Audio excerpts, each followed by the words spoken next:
Hi, I'm Zibby Owens, and you're listening to the award-winning podcast, Moms Don't Have Time to Read Books. Please sign up for my newsletter at zibbyowens.com for weekly updates about my podcasts, events, and more. Also, follow me on Instagram at Zibby Owens and also at Moms Don't Have Time to Read Books. And finally, join my virtual book club called Zibby's Virtual Book Club, which meets every other Tuesday at 2 p.m. Eastern Time until 3 p.m. and features half an hour of book club discussion followed by 30 minutes of Q&A with the author whose book we've just discussed.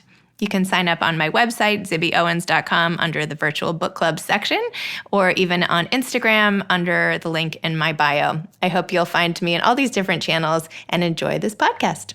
Today's episode has been sponsored by SugarWish. SugarWish is an online gifting site that provides a delightful gift experience followed by delicious treats. They get to choose, delivered directly to their door. Here's how it works. A Sugar Wish can be sent to anybody. So if you're the recipient, you open up an email and it says, someone has sent you a Sugar Wish. And you open it up, you click, and it says, pick any 4 of these delicious candies to fill your basket. So you get to look through everything from gummy worms and M&Ms and Skittles and jelly beans and everything. And you click and then check out. And it's sent to you in this beautiful box with all these candies inside and a ribbon, and it's just beautifully packaged and sent right to your door. And so basically you get to customize your own gift, and it's really awesome. And I did this, and I sent some to my son at boarding school, and we got some here for Halloween, and I highly, highly recommend this company. Definitely go check it out, sugarwish.com. Charlotte Wood is the author of 6 novels and 2 books of nonfiction.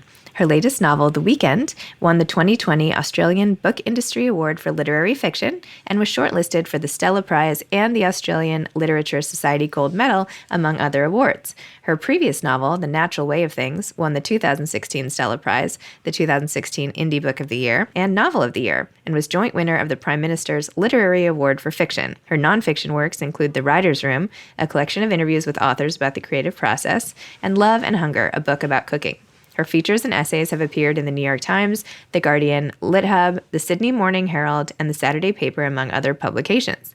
In 2019, she was made a member of the Order of Australia for significant services to literature and was named one of Australian Finance Review's 100 Women of Influence. Her latest project is a podcast, The Writer's Room, with Charlotte Wood, in which she interviews authors, critics, and other artists about the creative process. And also, Charlotte was the inaugural Judy Harris Writer-in-Residence at the Charles Perkins Center, a groundbreaking multidisciplinary health research center at the University of Sydney, and has made a 7-episode podcast with 2 of the center's leading scientists, Stephen Simpson and David Raubenheimer, about their 35 years of friendship and research and the resulting book, Eat Like the Animals. Welcome, Charlotte. Thank you so much for coming on Moms Don't Have Time to Read Books. Thanks for having me, Zibby, so much. I'm so excited to discuss The Weekend with you. This book was so lovely and moving and really well written. And oh my gosh, I was just really looking forward to this conversation. I still think about your character sitting on the side of the road. Whenever I'm getting in my car now, trapped under an underpass, too narrow to even get out. And I'm like, ah. Oh, I'm glad they've stayed with you. Yes. Can you please tell listeners what The Weekend is about? Sure. The Weekend is about friendship and getting older. And the book opens when 3 friends, some people have described them as frenemies, but I think they love each other more than that. They're aged in their 70s. Their names are Jude, Wendy, and Adele. And they come together on a very hot weekend in Australia just before Christmas, which I know is kind of weird for American readers to think about Christmas being in the middle of a boiling summer, but in Australia, that's what it's like often. But they come together at the beach house of their 4th friend, Sylvie, who has died just around, I think, a year before the book opens. And they are there to clean out Sylvie's house. And they've been friends for a really long time, for around 40 years. And their friendship is kind of worn by this stage and worn by grief as well. And they've discovered that, well, they're discovering over this weekend particularly, that Sylvie was the one who really held this group together. And without her, they've kind of lost a sense of how to be with each other. They feel that they just feel kind of lost to one another. And it's a very difficult time for them while they grapple with their grief for Sylvie and their grief for their friendship that seems to be kind of dissolving in front of them. And what inspired you to write this book? Why these characters? Why this weekend? How did you come up with the structure of it and the whole thing? Why not the month or the long weekend or, Yeah. Well, the reason I wanted to write about these women is that I've always been interested in female friendships and how sustaining they are for so many of us. And I've always had quite intense friendships from when I was very young. And I have, quite a lot of women friends who are, I have a really nice husband and my own siblings, but friendships are the thing that kind of propel my days, I guess. And my last book, The Natural Way of Things, was about really young women. And it was a very dark and kind of fairly brutal sort of book about misogyny.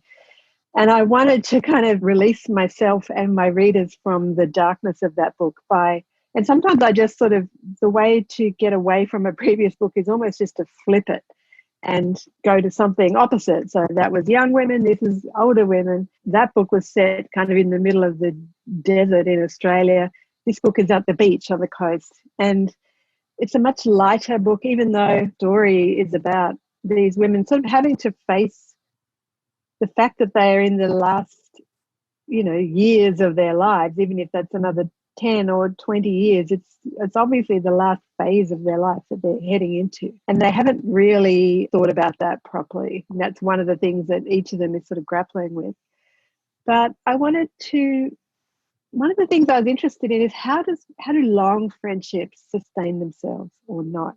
I think, I have friends of sort of 25 years standing and I love them, but we have changed a lot over that 25 years.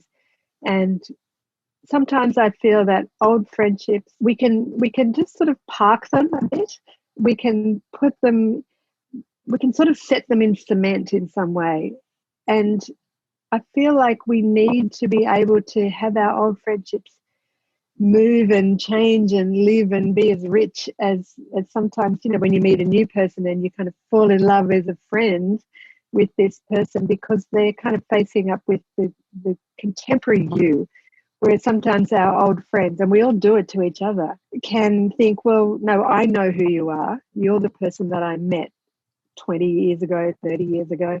And so I was really interested in sort of casting forward for myself about what kind of woman might I be if I'm lucky enough to reach my 70s, and how will that woman live within the friendships of old, and what might be the forces at work upon all of us at that point. Wow.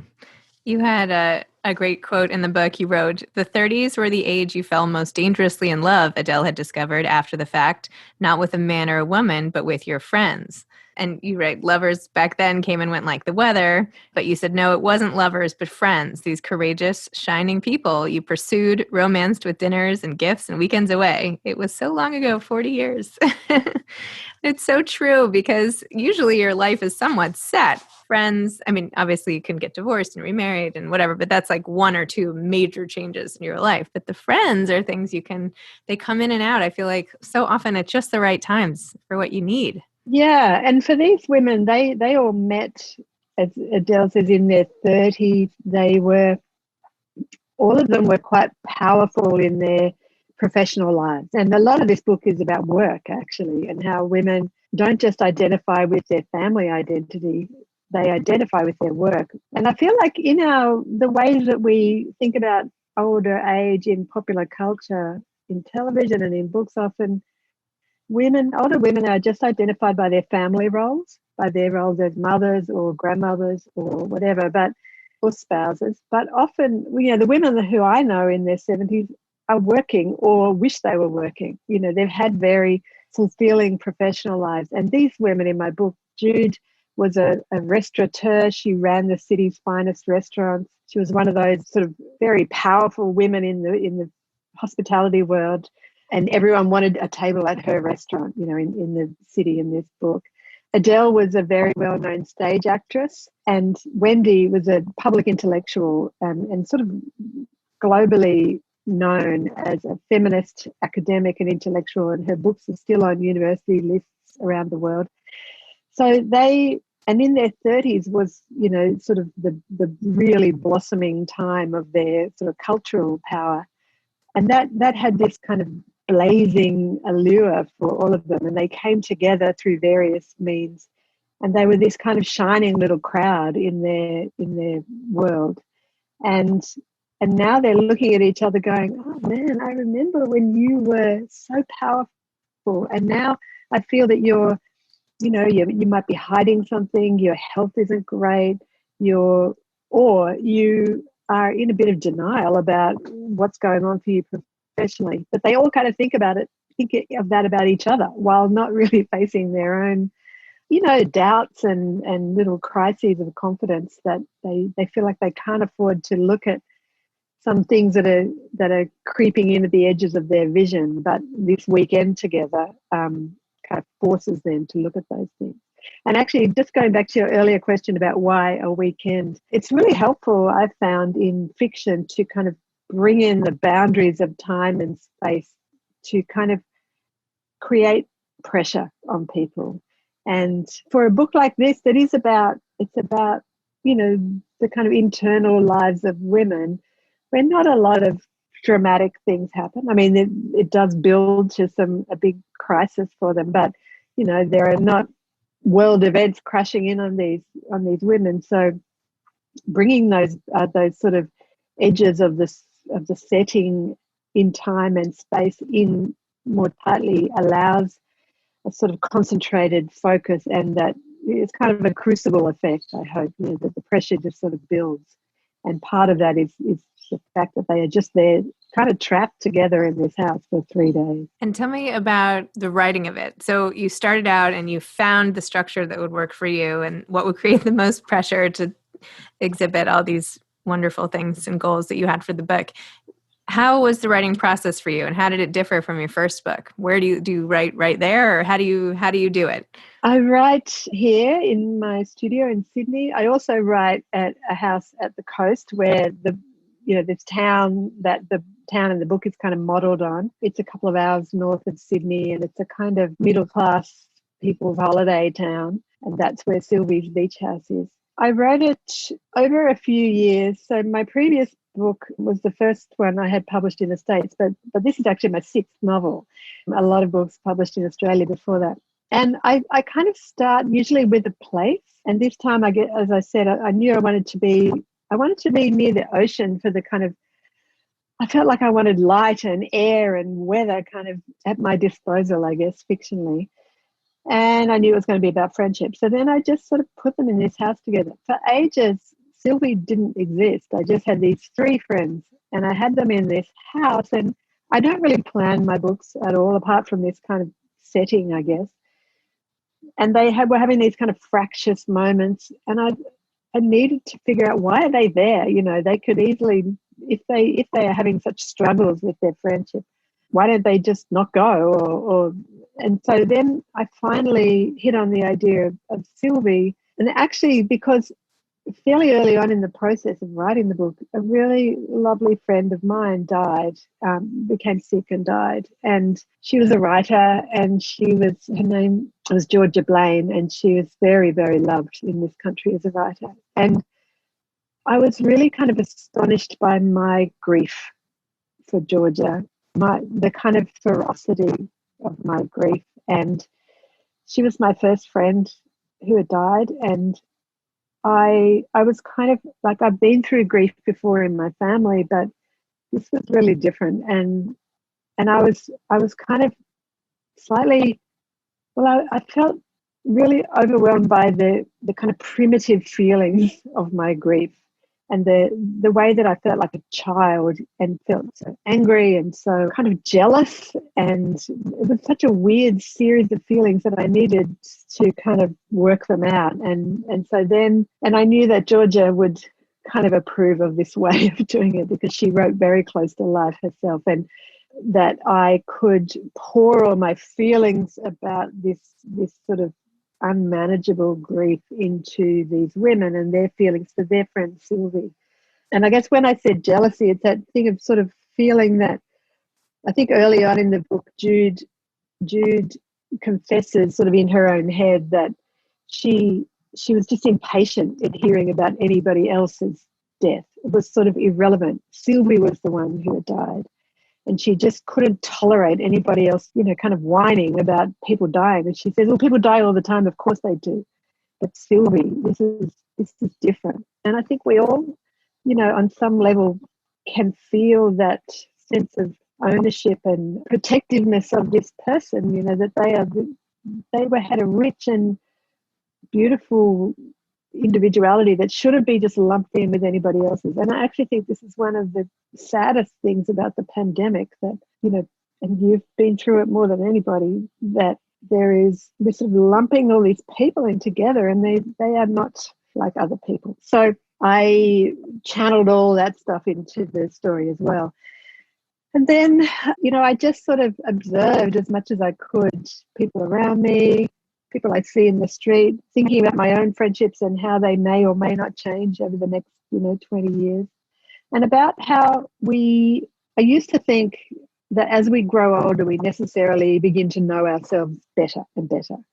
And I'm not sure that's true. I don't think that anymore. And I feel like we can carry on kind of illusions about ourselves forever. But sometimes it's our friends who present us with a really kind of shocking assessment of who we are. And I was interested in exploring that as well.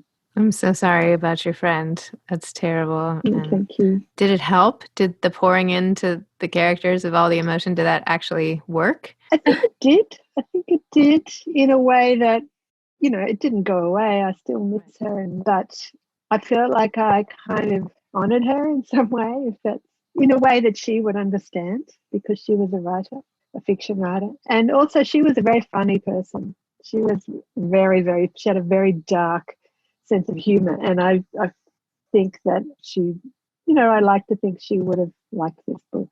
But it helped to express some of those things that you feel kind of ashamed of. I don't know if other people do, but in my grief for her, I felt like I should be more grown up about this. I should be more, I've been through the deaths of both my parents. I've been through other deaths, and I should know how to do this by now.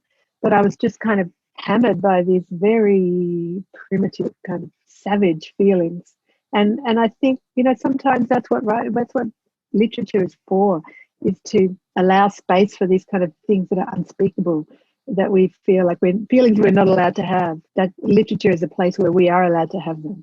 It's funny to think about, like, the bookshelves behind you and everything, that in each one is all the feelings that people couldn't say. And so we open it up and we're like, oh my gosh, it's like poured out, like it's almost like containers, like a wall of Tupperware almost for everybody's feelings. It's like that's true. The container store. Yeah. And it's private, it's a private place for us to go to. I think unlike television or film or other sort of media, a book is such a private space for the reader and the story. And I feel like that's why reading is so precious to me, because it's only me and the book. And I mean, I know you can watch television by yourself, but somehow it doesn't have the same effect, because it's in your own head, I guess. You're not, all the pictures are pictures that you make, and the people are people that you make as a reader. So I feel that it's almost, I feel, this sounds weird, but it's kind of almost a holy thing to me, that space of a book for a reader. It's true. It's like the only form of mental telepathy that we have, right? It's spilling out the insides of your mind that goes right into the insides of someone else's mind. Like, how else would you do that? TV, you're like, I don't know, I'm on my phone, I'm like, whatever, this is like, and it also requires your complete attention, or else you can't actually read. So. Yeah, that's right. That's right. The absorption that comes with reading. Yeah, you can't cook and read at the same time. Whereas I guess the audiobooks, audiobooks. Yeah, that's true, actually. It's another whole discussion. Pretty skilled. Are you working on another novel now? I am. I've just sort of started. It's taken me a while to settle in. The pandemic we've been really lucky in Australia, very, very lucky in terms of the scale. But it certainly, everyone was terrified, and we had a big lockdown that, has gone on for some parts of the country for a long time. But so the mental focus was not there for a long time, but I'm getting back into it now. And the new one is going to be about in some way, it's so embryonic that I don't really know anything about it yet, but it's going to involve nuns, Catholic nuns. I grew up Catholic, and I've never really written about that part of my, the influences on me. And I just thought, there's some interesting stuff there. That sort of tension between being in the world and being out of the world is really interesting to me. The kind of big capitalist world that the rest of us live in. But it's very early days, so who knows? Do you have any advice for aspiring authors? I think my advice would be, don't wait to start doing it. Just start, because life is short. We know that now more than ever, and so just dive in wherever you are, even if you don't have time, even if you are working full-time in a job. My first several books were written when I had full-time work. I used to write on the couch at night or on the weekends. You don't need a space to work in. All you need really at the most basic is a pencil and a piece of paper. So there's nothing stopping you but your own mind, really, and it can be a home to go to. It can be the most thrilling, wonderful, liberating thing to have in your life. So I would just say, don't wait. And the other thing I would say is just try and tell the truth. And that sounds weird when you're talking about fiction, but write stuff that feels true to you, not to please anybody else, not to impress anybody else, not for the market, just because readers will respond when you are deeply connected and immersed in the work. And I think a lot of new writers spend far too much time worrying about whether this kind of work will sell, or you shouldn't write in first person because blah. There's so many bits of really silly advice out there. So I hope this isn't another one of those, but just start and be sincere and put everything into it.